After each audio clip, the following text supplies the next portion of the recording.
네, 안녕하십니까, 여러분. 챕터 2 파동의 입자성 오늘로써 마지막 시간이 되겠습니다. 이번 챕터는 앞서 말씀드린 것 같이 그 파동으로 알려져 있는 빛이 입자의 성질을 갖고 있다는 것을 보여주는 챕터입니다. 그래서 첫 번째는 흑체 복사부터 시작해서 광전 효과, 그리고 광전 효과의 반대작용이 일어나는 엑스레이에 대해서 좀 알아봤습니다. 이번 시간에는 파동의 입자성을 또 나타내는 아주 결정적인 증거에 대해서 알려보려고 해요. 이거는 컴프턴 효과라고 합니다. 컴프턴이라는 사람이 발견했고, 컴프턴은 물론 이 효과를 발견하는 공로로 노벨상을 받게 됩니다. 자, 어떤 건지에 대해서 좀 알아봅시다. 첫 번째, 빛이 포톤, 입자면 반드시 이런 일이 있을 거라고 생각을 합니다. 무슨냐면 마치 빌리아드볼, 당구입니다. 당구공처럼 행동할 거라고 생각을 합니다. 예를 들어서 뭐가 있냐면 여기 당구공이 있습니다. 세워진 당공이 있고 공을 딱 쳐서 부딪히게 되면 타겠고 서 있는 분은 이쪽으로 날아가는 게 아니라 굴러가겠고, 그 다음에 처음에 운동해갖고 온 공은 또 이쪽으로 또 스케이터 되고 날아갈 겁니다. 자, 이런 일이 발생할 겁니다. 에너지는 어떨까요? 여기는 처음에 정지해 있지만 이게 와서 부딪히면서 이 녀석 역시 이제 일부 에너지 이쪽으로 전달해주고 나머지 에너지를 갖고 갈 겁니다. 그래서 2차원적으로 이게 빛이 어떤 여기 뭐 전자라고 하면 전자하고 반응할 경우에 이렇게 파티클처럼 행동할 경우 에너지 보존하고 모멘텀 보존에 따라서 어떤 일들이 발생할 거라는 것을 알 수 있습니다. 마치 당구공처럼 행동한다고 하면 이거는 그 입자성 아니냐라고 얘기를 할 수 있는 거예요. 다시 한번 좀 이야기해보면 이게 당구공인데 이렇게 똑같이 옮겼습니다. 에너지가 조금 큽니다. 이거는 엑스레이를 UV가 아닌 UV는 포토 일렉트릭 이펙트 광전 효과인데 엑스레이를 전자에다 쏘아줬습니다. 이렇게 그럴 경우에 통상 차지 파티클에다가 빛을 쏴주면 어떤 일이 발생하는지 아세요? 어떻게 하면 이게 이렇게 일렉트로마그네틱 웨이브가 오실레이션하는 이 필드가 그렇고 요거에 수직인 방향으로 다시 또 마그네틱 필드가 이렇게 오실레이션 하잖아요. 자, 그 다음에 프로파게이션 이쪽으로 하게 됩니다. 그리고 전기장이 자기장 영향에 의해서 이 녀석들이 이렇게 세 자리에서 오실레이션을 하게 돼요. 차지 파티클이 오실레이션 하기 때문에 그 오실레이션 프리퀀시에 해당되는 웨이브랭스를 바깥으로 이제 방사를 하게 됩니다. 그래서 엑셀레이티드 된 차지 파티클에서 이렇게 빛이 퍼져나갑니다. 오메가로 진동하는 빛이 오게 되면 차지 파티클에 의해서 오메가가 이렇게 사방으로 퍼져나가는데 이게 나가는 어느 진동 방향이 수직인 방향으로 가장 많이 나오고요. 평행 방향으로 진동 방향이 수직인 방향으로 가장 많이 나오고, 이쪽으로 갈수록 방사 특성이 떨어져서 좀 적게 나가게 돼요. 재미난 건 뭐냐면 오메가가 진동하면 진동하면서 나가는 녀석들은 역시 또 오메가라는 겁니다. 이런 스캐터링이 뭐라고 하죠? 예, 제일 대표적으로 알고 있는 게 레일레이 스캐터링, 미스캐터링 이런 것이 되겠습니다. 근데 여기 특징 뭐냐면 오메가를 쏘아줬을 때 뭐가 나온다고요? 오메가가 나온다는 것이 일렉트로마그네틱 웨이브의 특징이에요. 하지만 얘가 파티클처럼 행동할 경우에 오메가를 쐈을 경우에 뮤라고 하는 게 좋겠어요. 왜냐면 여기는 오메가를 안 하고 뮤라는 말 쓰니까 얘를 쐈을 때 충돌하는 빛이 뮤가 아닌 다 뮤 프라임으로 나오게 됩니다. 왜 그럴까요? 에너지 이쪽으로 줬으니까 에너지가 잃어야 돼요. 그러니까 포톤의 에너지는 하유니까 하유 프라임으로 이렇게 에너지를 잃게끔 이렇게 되고, 이 에너지가 바로 이 전자에 전달됐다고 얘기할 수 있습니다. 이게 2차원적으로 일어나는 것이 바로 이제 컴턴 효과라고 생각하면 되겠습니다. 자, 이걸 좀 더 얘기를 하면 지금까지는 이렇게 에너지 스펙트럼을 생각해 봤어요. 근데 이제 모멘텀까지 한번 해보자라는 겁니다. 자, 이렇게 당공처럼 만약에 빛이 입자의 성질을 갖고 있다고 하면 당공처럼 행동할 거라라는 것이 바로 컴프턴 효과라고 얘기했습니다. 자, 그리고 어떻게 시작을 하냐면 일단은 당공처럼 똑같이 생각합니다. 전자라는 것이 여기 하나 이렇게 있다고 가정합시다. 이쪽 옮겼습니다. 자, 여기에 전자가 가만히 있다고 가정하고 빛이 와서 엑스레이입니다. 엑스레이 와서 얘가 충돌했다고 가정합시다. 그리고 나서 빛이 이쪽으로 스캐터 되고 전자는 이쪽으로 스캐터 됐다고 했을 때 이 상태에서 두 개의 로우를 써서 이퀘이션을 만들 겁니다. 두 개의 이퀘이션을 만들 거예요. 첫 번째 로우는 뭐냐면 에너지 컨저베이션 로우를 쓰겠고, 에너지 컨저베이션 로우가 만족 안 할 이유가 하나도 없죠. 그죠? 그 다음에 2차원에서 일어나는 당공처럼 모멘텀 컨저베이션 로우를 써서 이퀘이션을 하나 더 만들겠습니다. 자, 이제 첫 번째부터 봅시다. 콜리전이 이제 생겼을 때 에너지 컨저베이션이 생기겠습니다. 자, 다시 얘기했지만 전자가 가만히 있고 포톤이 와서 충돌하고 스캐터된 포톤이 날아가고 그래 전자가 그 에너지 받고 이렇게 나오는 이런 현상입니다. 자, 그래서 여기는 어떤 뮤라는 빛을 쏴주면 프라임이라는 빛으로 나와요. 왜냐하면 두 개가 같지 않습니다. 같지 않은 이유는 일부 에너지가 이쪽으로 전달됐기 때문에 그래요. 그래서 에너지 컨저베이션 룰을 쓰게 되면 나중에 에너지하고 첫 번째 에너지에서 나중에 에너지를 뺀 것은 뭐예요? 어디로 갔습니까?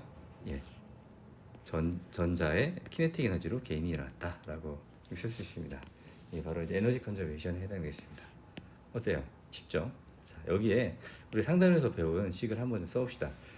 여기 있는 전자가 갑자기 이쪽 스캐터 됐을 때 스캐터된 파티클 전자의 토탈 에너지에 대해서 한번 생각해 봅시다. 상대론에서 토탈 에너지는 다음과 같이 이렇게 나옵니다. 기억해요? 키네틱 에너지하고 정지 에너지를 합쳐서 토탈 에너지라고 얘기했습니다. 또 이렇게 쓸 수 있지만 또 뒤에 보게 되면 피타고라스처럼 내가 만드는 게 있는데 이렇게 쓸 수 있습니다. 에너지는 요거 스퀘어 형태로 쓸 수 있습니다. 매스가 없을 때는 E가 PC 이런 형태로 지어지고 이건 빛의 어떤 저기겠죠. 근데 우리는 뭡니까? 매스가 있는 이거 스캐터된 일렉트론을 볼 겁니다. 그러니까 이 두 값이 다 성립을 하게 돼요. 여기서 우리가 토탈 에너지 값을 주되 없어져 봅시다. 이퀄 놓고 없애면 됩니다. 이렇게 나옵니다. 어렵지 않죠? 그죠? 자, 여기 요거 해당되고 여기 요거 해당되는데 스퀘어 루트가 있으니까 다 스퀘어 루트가 있으니까 스퀘어를 취한 겁니다. 양쪽에다. 자, 이 식이 나오고 요거 자승을 풀어갖고 정리를 하게 되면 다음과 같은 식이 나옵니다. MC의 스퀘어가 이렇게 없어지고 다음 식들이 나와요. 그러니까 스케일된 파티클의 PC, 파티클의 모멘텀하고 그 광속을 제곱한 게 다음과 같은 식으로 나온다는 것이 알 수 있습니다. 자, 여기에서 뭐냐면 K는 뭐예요? K는 스캐터된 일렉트론의 키네틱 에너지입니다. 이 키네틱 에너지는 이 두 개의 릴레이션, 포톤의 프리퀀시를 보면 알 수 있어요. 요거 에너지 조건에서. 그래서 이미 상단에서 배운 식에다가 요 에너지 보존 법칙식을 집어넣습니다. K 대신에 이거 집어넣으면 돼요. 그래서 여기다 집어넣고 여기다 집어넣게 되겠습니다. 그래서 정리를 하게 되면 요 PC 스퀘어는 다음과 같은 식으로 바뀌게 됩니다. 이거 한번 해보세요. 어렵지 않습니다. 정말 어렵지 않은 식이에요. K 집어넣고 그냥 여기다가 정리를 하면 다음과 같은 식이 나옵니다. 여기 첫 번째 식이 되겠습니다. Resultification of Energy Conservation Law, 에너지 컨저베이션 로에 의해서 처음에 만든 식이 되겠습니다. 그 다음에 뭘 하면 되겠죠? 모멘텀 컨저베이션까지 써야지만 파티클에 대한 재미난 빌리아드 볼처럼 나오는 걸 끌어낼 수 있으니까 그 다음에 모멘텀 컨저베이션 쓰면 되겠습니다.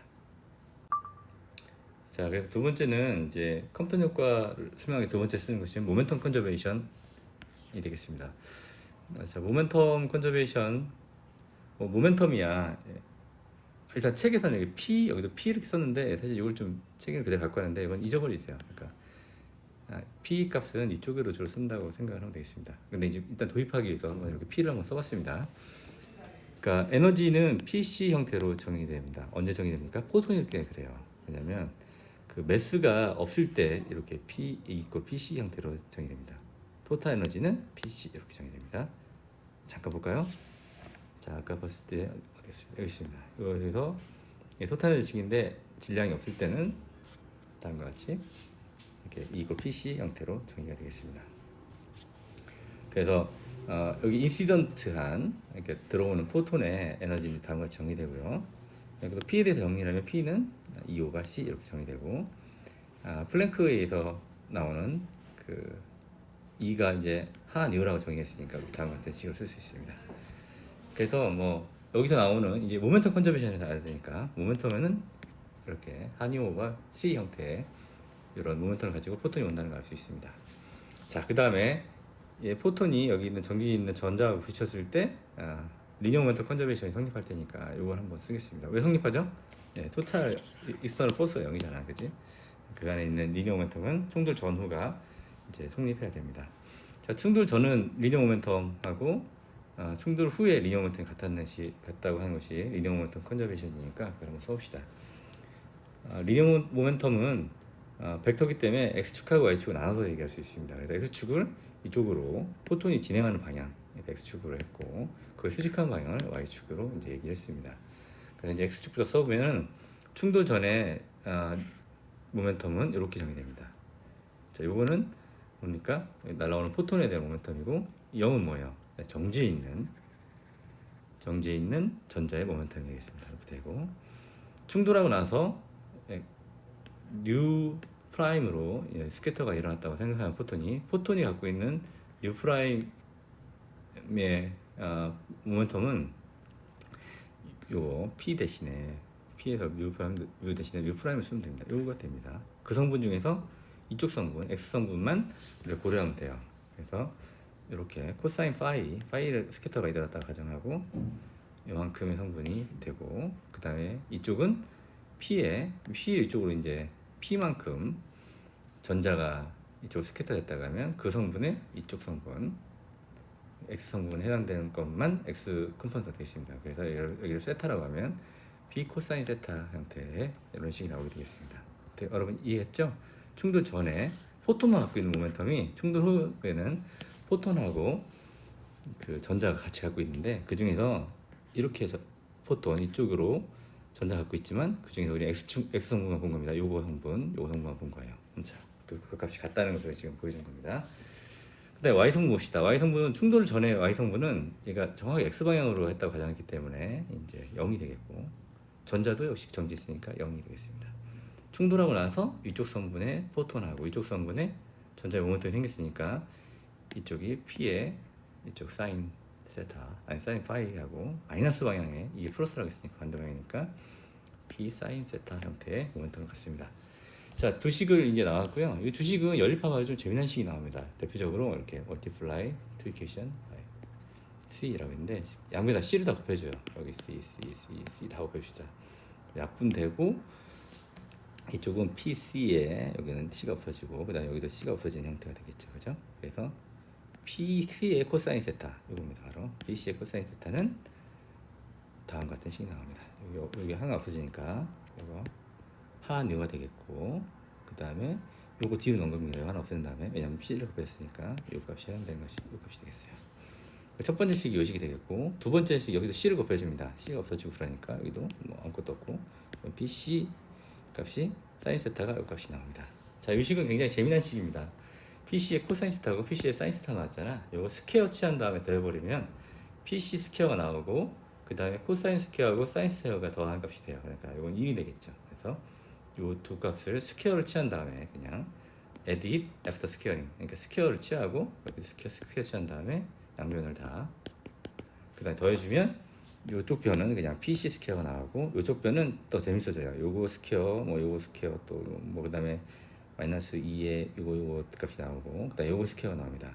재미난 거는 또 여기 하 뉴 프라임에 요거 스퀘어 값이 나와요. 그러니까 역시 요것도 1이 돼 갖고 요 값이 나오고 나머지 값들이 이렇게 정리가 되겠습니다. 한번 해보세요. 어렵지 않습니다. 양변을 스퀘어를 취하고 여기도 스퀘어 여기도 스퀘어 된 다음에 두 개 그냥 더한 겁니다. 그럼 다음 식이 나옵니다. Resultification of linear momentum conservation law입니다. 그러니까 linear momentum conservation law에 의해서 이끌어낸 resultification 이게 되겠습니다. 자, 두 개의 로우로부터 두 개의 이퀘이션을 끌어냈다고 할 수 있습니다. 이제 두 개를 잘 컴바인하면 다음 식이 나올 수 있겠죠. 한번 볼까요? 자, 그래서 combine two equation result, two resultification 해봅시다. 이게 아까 보면 에너지 컨저베이션으로부터 나온 리절트 이퀘이션이 있고 요거는 모멘텀 컨저베이션으로부터 나온 이퀘이션이 되겠습니다. 딱 보면 알겠지만 이거 P 스퀘어, C 스퀘어 또 P 스퀘어, C 스퀘어 형태로 또 정리되어 있는 거 알 수 있어요. 이거 어떻게 돼요? 뭐 빼보면 더 이게 없어지니까 굉장히 좋겠네. 뭐 두 개 이퀄을 취하는 건 똑같은 겁니다. 그죠? 자, 이거 빼갖고 뭐 이 양변이 이쪽이 같기 때문에 이쪽도 같겠지. 그러니까 이퀄을 취해갖고 한번 해봅시다. 그래서 양변을 정리하게 되면 뭐부터 좀 보면 될까? 이건 일단은 두 개 바로 없어지는 게 보이겠네, 그죠? 일단 얘도 역시 또 없어지는 게 보이고 나머지 식을 정리하면 됩니다. 정리하게 되면 이 식이 이쪽으로 정리가 돼갖고 다음 같은 식이 이렇게 나옵니다. 어렵지 않습니다. 그냥 산수예요, 산수. 응? 이걸로 끝이하면 그냥 나온 식입니다. 자, 그 다음에 여기서 뭘 해볼까 하면은 양변에다가 C 스퀘어를 곱해봅시다. 여기다 C 스퀘어를 나눠주고 여기다 C 스퀘어를 나눠줘요. 그럼 여기 C 스퀘어 없어지겠죠. 없어지게 되고 얘는 CC가 되니까 이렇게 CC 나눠 갖고 쓸 수 있습니다.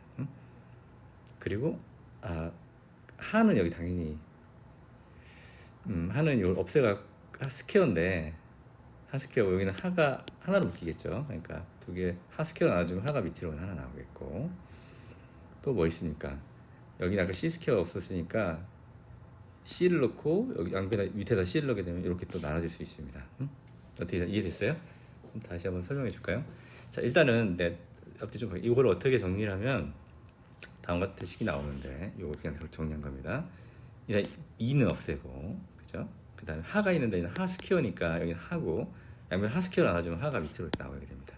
여기 하나가 남은 거를 밑으로 취했다면 돼요. 그리고 양변 C 스퀘어로 나눠지게 되면 여기 C가 하나도 없어지게 되고 여기는 C가 두 개가 생기는데 C를 하나 놨다 생각하면 되겠습니다. 그리고 여기 C가 하나도 없는 상태니까 여기다 C 하나 써놓고 밑에다 하나 써놓으면 이렇게 두 개로 나눠질 수 있어요. 이렇게. 왜 이런 모양을 했냐면 요 값이 의미가 있어서 그래요. 이게 뭐죠? 람다의 콜리전 이게 뭡니까? 주파수가 해당되는 것이 뭐냐? 빛의 속도 이렇게 됩니다. 그렇기 때문에 이 녀석은 원오버 람다로 바꿀 수 있어요. 그러니까 원오버 람다 프라임. 이거 역시 이제 이렇게 바꿀 수 있습니다. 오케이, 알겠죠? 자, 그래서 이렇게 요식이 다음과 같은 식으로 바뀝니다. 다시 써주면 람다의 U가 C라는 식으로 바꾼 거예요. 오케이? 그러면 뭐합니까? 람다분의 1은 뭐가 됐습니까? C 이렇게 값이 되겠지, 그치? 자, 이걸 이렇게 바꾼 겁니다. 그 식이 바로 이 식이에요. 자, 이해했습니까? 이해했습니다. 자, 이거 역시 통분해서 할 수도 있고 뭐 통분하면 요 분모가 요거랑 똑같아지니까 이것도 역시 또 없앨 수 있고 이거 람다 프라임 마이너스 람다 형태로 쓸 수 있습니다. 그다음 요 식을 밑으로 옮기면 다음과 같은 아주 깔끔한 식이 나와요. 이게 뭐냐면 충돌해서 날아간 포톤의 웨이브랭스고 충돌 전의 웨이브랭스입니다. 그럼 뭐 이건 뭐예요? 포톤의 스캐터링 앵글이에요. 포톤이 이게 람다라는 여기 와서 충돌하고 일로 와서 람다 프라임 됐는데 그때 요 포토 스캐터 앵글이 파이라는 겁니다. m은 뭡니까? 질량이고 나머지는 다 상수 값이겠죠. 뭐 질량도 상수죠, 그죠? 전자 질량이니까. 그래서 이 값은 그래서 항상 일정 값으로 나오겠네. 플랭크 상수랑 빛의 속도랑 일렉트론 매스랑. 그러니까 이 값을 계산해갖고 그냥 람다 C 해서 컴프턴 웨블랭스라고 이렇게 얘기를 합니다. 이 값을 한 10에 12승 정도라고 생각을 계산하면 나온다고 합니다. 그러니까 빛이 딱 쏘아져 갖고 전자를 맞아 전자가 나오고 내가 이렇게 빛이 스캐터 됐을 경우에 에너지 이렇게 되는데 에너지를 잃어서 생기는 파장의 변화가 어느 정도냐면 요 스케일이라는 거예요. 감이 와요? 10의 마이너스 12승미터가 얼마나 조금 바뀌는 건지. 10의 마이너스 10승이 어텀 스케일입니다. 엉스트롱이에요. 어텀 크기인데 그거보다 100배 작은 것만큼 바뀌는 겁니다. 많이 바뀌어요? 굉장히 조금 바뀌는 거죠. 사람들이 별로 생각 안 했을지도 몰라요. 이 정도 바뀌는데 몰랐을지도 모릅니다. 나중에 이제 발견한 겁니다. 요런 공로로 실은 노벨상을 타게 됩니다. 요건 분명히 빛이 와서 그냥 스캐터 된 게 아니라 에너지를 주고 간 거예요. 그죠? 그 에너지가 마치 양전에서 얘기한 하뉴 프라임 이렇게 표현했을 때 딱 맞는 식이 됩니다. 그래서 이 컴퓨터 효과의 이런 식은 여로부터 양자 가설 그 아까 프랭크가 얘기한 하뉴 이 식이 너무 잘 들어맞는다는 거. 그다음에 파티클처럼 입자처럼 해석해서 나오는 식이잖아요, 그죠? 그래서 이런 엑스레이가 빛이 전자를 인터랙션 할 때 파티클처럼 인터랙션 한다는 그런 증거를 끌어내는 그런 식이 되겠습니다. 실험적으로 성공했냐? 성공했습니다. 어떻게 성공했냐면 여기에 전자를 놔요. 전자를 어떻게 놓을 수 있죠? 공간에 놓을 수 없어요. 전자 놓을 수 없습니다. 어떻게 해야 되나? 그러면 얇은 방막이 있다고 생각하면 되겠습니다. 방막이 있고 방막에다 엑스레이를 때립니다. 엑스레이 어떻게 하면 엑스레이 만드는 소스가 있죠. 어떻게 만들죠? 전자를 팍 때려갖고 가속시키면은 여기서 엑스레이 나온다고 했습니다. 이렇게 엑스레이가 사방으로 나와. 웬만하면 뚫고 나가는데 뚫고 못 나가는 벽을 이렇게 만들어요. 그다음 조그만 구멍을 뚫어놓으면 여기 엑스레이가 이렇게 콜리미네이트 한쪽 방향으로 쫙 나오는 엑스레이가 나옵니다. 엑스레이가 방막을 딱 때리고 나서 전자한테 에너지가 나서 이쪽으로 스캐터 됩니다. 그다음 요 앵글입니다. 이걸 측정하고 요거 인텐시티를 측정해 봤습니다. 그다음 요걸 쭉 바꿔가면서 과연 어떤지를 측정해 봤습니다. 그래서 봤더니 이 어떻게 됐습니까? 얘가 코사인 파이가 바뀌면은 이 웨이브랭스 어떻게 될 것 같아요? 람다 프라임이 바뀔 것 같죠? 그죠? 바뀝니다. 에너지가 이르니까 웨이브랭스가 증가한 쪽으로 바뀌어요. 그러니까 원래는 이렇게 나온 녀석들은 스캐터링 안 된 녀석이니까 원래 웨이브랭스 갖고 나옵니다. 그러니까 얘를 보면 얘는 람다가 되겠어요. 람다. 얘도 람다입니다.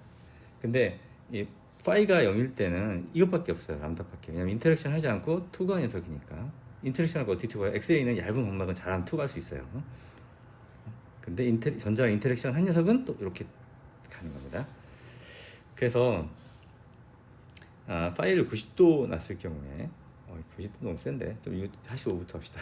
자, 파이를 45도로 놨을 경우에 원래 놓아주는 람다하고 이쪽에 측정해 봤더니 원래 쏘아준 람다도 나오고 그 다음에 컴퓨터 시프트에 해당되는 이런 웨이브랭스가 길어진 녀석이 여기 나오는 것을 확인했습니다. 그래서 이거 봐라, 컴퓨터랑 딱 맞네 해갖고 측정해 실험을 확인했고요. 90도일 경우도 나와요. 이렇게 더 클 경우도 나옵니다. 이렇게도 나온다는 얘기입니다. 이렇게. 자, 그래서 이제 컴퓨터니 예측한 양자론을 가상으로, 양자론이라는 것은 그 빛의 파동이라고 생각했었는데 빛을 입자로 생각해서 푸는 식이 정확하게 실험하고 맞는 것을 화살표처럼 이렇게 잘 맞는 걸 확인했습니다. 근데 재미난 게 있죠. 분명 여기서 이렇게 스캐터 된 녀석들은 웨이브랭스 어떻게 됩니까? 이 시계에서 바뀌어야 되는데 스캐터 된 45도라고 합시다. 45 특정된 녀석은 바뀐 녀석도 있고 안 바뀐 녀석도 있다는 거죠. 얘는 왜 안 바뀌었지? 라는 거예요. 얘는. 그래서 그걸 좀 설명해 놨습니다. 원래 컴퓨터 실험은 얘가 와서, 그러니까 프리 일렉트론, 아주 그냥 자유롭게 있는 전자랑 부딪혀준 다음에 전자한테 에너지 주는 걸로 이제 확인했습니다. 생각을 했습니다. 그렇게 가정하고 있어요. 그래서 이 전자가 에너지를 가져가고 내가 스캐터된 엑스레이는 다시 또 에너지 잃고 간다고 이야기를 했었는데, 만약에 이 방막을 이루는 원자 중에서 굉장히 그 바인딩이 잘 되는 원자, 예를 들어서 원자가 이렇게 있다고 하면 우리는 원자 최외곽에 이 전자가 있으면 얘들이 금방 도망갈 수 있고, 심지어는 이제 금속은 얘들 최후 전자를 서로 공유해갖고 자유로운 전자로 왔다 갔다 합니다. 아직 배웠지만, 하지만 여기 굉장히 속박되어 있는 전자가 있습니다.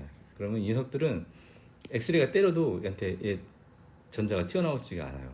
그럼 무슨 말이에요? 그럼 엑스레이만 이렇게 튕겨져 나갑니다. 이렇게. 그러고서 와서 엑스레이가 에너지 주지 못하고 튕겨져 나가기만 해요. 그러면 에너지가 그대로 있겠죠. 그래서 바로 요 점에 그런 웨이브랭스가 변하지 않는 노 웨이브랭스 체인지된 그런 엑스레이가 관측되는 겁니다. 네, 이번 챕터에서는 많은 걸 배웠죠, 그죠? 빛이 전자랑 인터랙션하는 걸 배웠습니다. 그래서 금속에 때려졌더니 전자가 튀어나왔습니다. 이걸 뭐라고 했습니까? 컴퓨터 효과, 죄송합니다. 포토엘렉트릭 이펙트, 광전 효과라고 얘기했습니다. 다시 얘기하면 빛을 금속에 때려졌더니 여기서 전자가 튀어나왔다. 이게 그 광전 효과라고 얘기했고, 이거 거꾸로 하면 뭐예요? 엑스레이라고 얘기를 했습니다.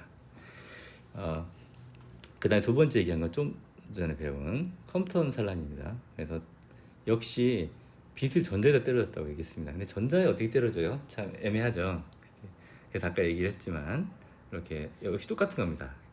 이렇게 막이 있고 각막이 그냥 금속이라고 생각하면 돼요. 여기에다가 그 포톤을 쏴준 겁니다. 탁 쏴주면 포톤이 이렇게 이쪽으로 투과를 하는데, 그죠? 그 다음에 전자가 이렇게 튀어나오는 이런 현상을 얘기하는 겁니다. 뭐가 다를까? 둘 중에 뭐가 달라요? 하나는 빛을 쏴줬더니 전자만 튀어나온 건데, 얘는 뭐예요? 빛을 쏴줬더니 물질에다 쏴줬더니 전자도 튀어나오고 포톤도 튀어나온 그런 차이점이 있겠습니다. 어떻게 보면 실험이 똑같은데 에너지에 따라서 에너지가 크면 작으면 이런 그 광전 효과가 나타나고, 더 크면 이런 컴퓨터 효과도 같이 나타나는 거를 알아야 되겠습니다. 이해했죠? 그러니까 얘는 UV를 썼고 자외선, 그다음에 얘는 엑스레이를 써갖고 지금 실험을 했었습니다. 자, 그다음에 또 하나는 페어 프로덕션이라는 게 있어요. 이건 뭐냐면 빛이 가다가, 빛은 차지가 있어요, 없어요? 없죠. 그러니까 아무것도 없습니다. 그 상태 가다가 어떤 조건이 되면 이 빛이 그냥 다른 에너지로 바뀔 수 있지 않을까라는 겁니다. 예를 들어서 빛이 가다가 전자의 키네틱 에너지로 바뀔 수 있지 않냐는 겁니다. 대신 전자가 하나 생기면 어떻게 됩니까? 얘는 음인데 얘는 빛은 음이 아니잖아요. 중성이잖아요. 그러니까 반드시 두 개가 생겨갖고 처지 컨저베이션을 만족시키면서 이 에너지가 전자의 키네틱 에너지로 옮겨지는, 아니 전자의 토탈 에너지로 옮겨지는 그런 형태로 이렇게 일어나지 않을까라는 걸 당연히 얘기해 볼 수 있습니다. 에너지 컨저베이션 입장에서는. 그래서 생기는 것이 이제 페어 프로덕션입니다. 차이점이 있다고 하면 우리가 포토엘렉트릭 이펙트 광대 효과를 얘기할 때는 에너지 컨저베이션 하나가 딱 끌어냈습니다. 그렇습니까? 이게 전자기파 빛이 오면 금속과 부딪혀갖고 금속의 웍 펑션을 이겨내고 요거 그 다음에 전자의 키네틱 에너지로 이렇게 끌어갔다는 얘기를 했습니다. 그렇습니다. 예. 그 다음에 조금 전에 배운 컴퓨터 효과는 에너지 컨저베이션식하고 모멘텀 컨저베이션식 두 개를 써갖고 이제 만들었어요. 페어 프로덕션은 뭐냐면 그 포톤 에너지가 물질로 생성된다라는 걸 얘기를 했습니다. 근데 이게 굉장히 좀 그러면 빛이 가다가 그냥 전자로 계속 그냥 만들어질 수 있을 거 아니에요. 그죠? 언제라도. 근데 그렇지 않아요. 이 전자가 튀어나오는데 전자의 모멘텀, 그러니까 여기 얘도 에너지도 있지만 모멘텀도 있을 거 아니야.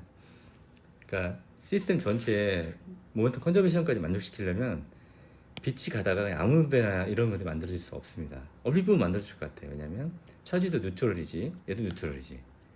이 에너지가 이쪽으로 갔지. 그럼 뭐 아무런 문제 없어서 보이지만 모멘텀 컨저베이션을 만족시키기 위해서 아무 공간이 일어나지 않고 이런 큰 입자들이 있을 때 얘가 와서 딱 이 입자하고까지 합쳐져 갖고 모멘텀 컨저베이션을 만족시키기 위해서 시킬 때 그때 이제 이런 페어 프로덕션이 일어납니다. 페어라는 것은 아까 다시 얘기했지만 요거 페어라서 페어예요.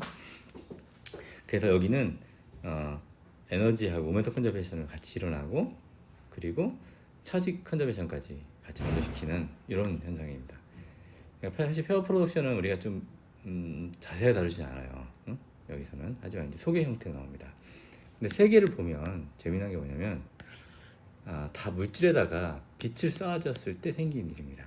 그러니까 빛이 에너지가 작을 때는, 제일 작을 때는 포토일렉트릭 이펙트가 나타나고 좀 더 커지면 엑스했을 때, 그 다음에 얘가 나타나고 더 커지면 이 녀석의 빛이 굉장히 깊숙하게 들어가서 더 작은 핵 입자나 핵하고 반응의 인터랙션을 해서 이렇게 페어 프로덕션까지 만들 수 있습니다.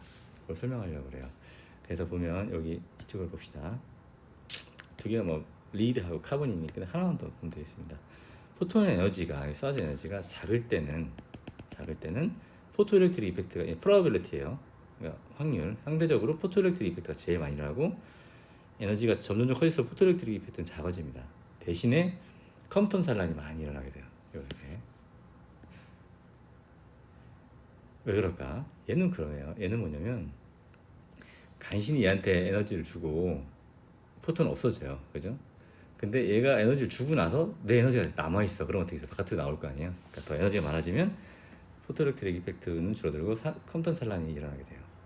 그 다음에 더 에너지가 많아지면 이런 것까지 성립이 돼갖고 페어 프로덕션까지 일어나게 됩니다. 그러니까 메터리얼에다가 그냥 빛을 딱 쏴주면 세 개가 다 일어날 수 있는데 에너지에 따라서 이 녀석이 제일 작을 때 일어나고 그 다음 때 일어난다. 이렇게 생각하시면 되겠습니다. 지금 설명 안 했는데 이게 뭐냐면 포톤하고 메터리얼하고 인터랙션 할 때 작은 스케일에서 일어나는 인터랙션을 얘기한 겁니다. 작은 스케일이라는 것은 이렇게 물질을 놓고 비싸졌지만 여기 원자들하고 원자 또는 여기 있는 프리 일렉트론하고 인터랙션을 얘기합니다. 이 작은 스케일이겠죠, 그죠? 그러니까 이렇게 지금 얘기했습니다. 어떤 스케일, 작은 스케일에서의 인터랙션을 얘기했습니다. 두 번째는 큰 스케일에서 어느 큰 스케일이냐면 그래비티라는 중력 그런 입장에서 포톤하고 중력하고 인터랙션을 좀 얘기해 보려고 해요. 포톤하고 중력 좀 이상해 보이지만 이제는 우리 상대론도 배우고 그랬으니까 이제 좀 더 자연스럽게 받아들일 수 있습니다. 그걸 얘기하는 겁니다. 자, 포톤이 매스가 없는 거잖아. 그 입자입니다. 그죠? 하지만 이펙티브 매스는 가지고 있어. 이게 참 애매합니다. 그지? 매스는 없지만 이펙티브하게 시료 질량처럼 취급할 수가 있습니다. 뭐냐면 P가 MV잖아. 그지? 그러니까 M은 PV 이렇게 쓸 수 있는데 빛은 속도가 C고 그 다음에 얘가 뭡니까? P가 있어요, 없어요? 모멘텀이 있습니다. 어디 나오죠? PC 이꼴 E잖아, 그렇지? E는 하, 뮤 이렇게 되겠습니다. 이걸 P에 대해서 정리해 볼까요? P는 어떻게 돼요? C, 하, 뮤 이렇게 되겠습니다. P는 C, 하, 뮤가 이렇게 돼요. 이만큼. 거기다 아까 요 C, V가 C니까 같이 집어넣게 되면 이 형태로 나옵니다. 한유오바 C 스퀘어 형태로 이렇게 나와요. 그 다음에 어떤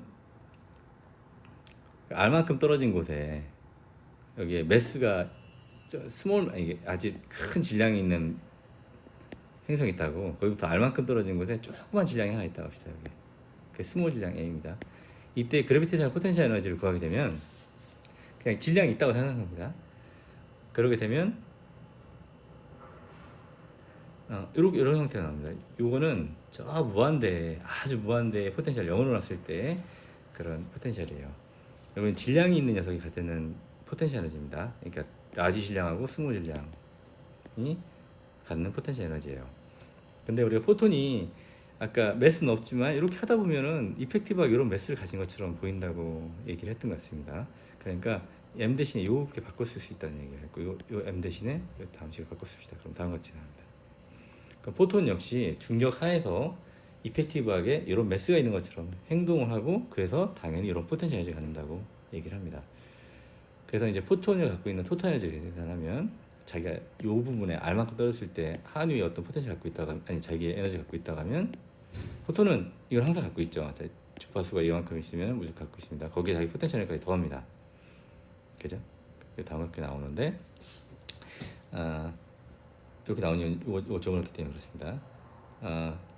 그리고 나서 얘가 만약에 여기에 있으면 이펙티브 매스가 있으니까 중력이 속박돼 갖고 어떤 에너지를 가진 것처럼 보이지만 굉장히 멀리까지 무한대까지 갔다 합시다. 그럼 이 포텐셜 에너지가 얼마예요? 요걸 계산하는 것은 무한대에 있을 때 포텐셜 에너지를 0일 때라고 가정해서 계산하는 겁니다. 여기는 포텐셜 에너지 0입니다.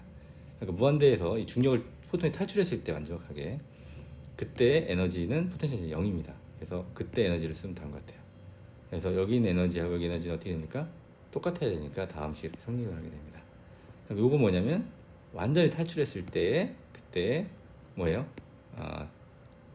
주파수가 되겠습니다. 주파수가 커지겠어요? 작아지겠어요? 응? 커져요? 작아집니다. 왜 작아질까? 여기 중력을 이펙티브하게, 포톤은 중력 질량이 없지만 이펙티브 매스에 있다고 했잖아. 그러니까 서로 이렇게 끌어당길 겁니다. 요거를 이겨내고 무한대까지 왔으니까 에너지가 어떻게 됐습니까? 줄어들어야겠지, 그지? 이제 줄어들려면 이 주파수는 어떻게 돼야 됩니까? 작아져야 됩니다. 주파수가 작아지면 어떻게 돼요? 색깔이 붉은 쪽으로 보이게 됩니다. 웨이브랭스가 길어지고. 그래서 이걸 그래비테이션 레드시프트라고 해요.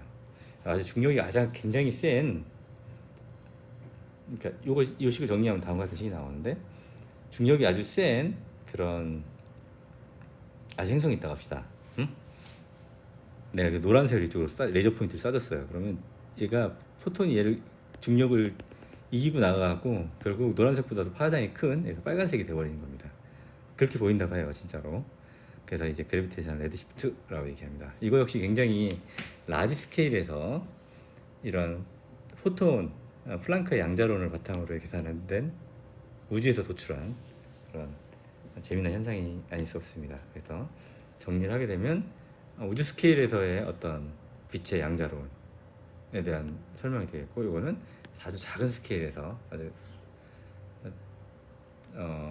얻는 그런 빛의 양자론에 의한 어떤 결과가라고 얘기할 수 있겠습니다. 자, 여기까지 하고 드디어 이제 챕터 2가 끝나서 이제 뭐 숙제라고 하긴 좀 뭐고, 왜냐면 숙제를 호목을 받지 않기 때문에 그냥 recommended problem to solve라고 그래갖고, 우리 책에 나온 이 책 기준입니다. 그러면 이런 거 이그젠플 좀 다 풀어보시고요. 그 다음에 엑서사이즈 다음 같은 거 굉장히 중요하니까 요거 5문제 정도 꼭 한번 풀어서 개념 이해하는데 도움이 됐으면 합니다. 여러분 수고했습니다.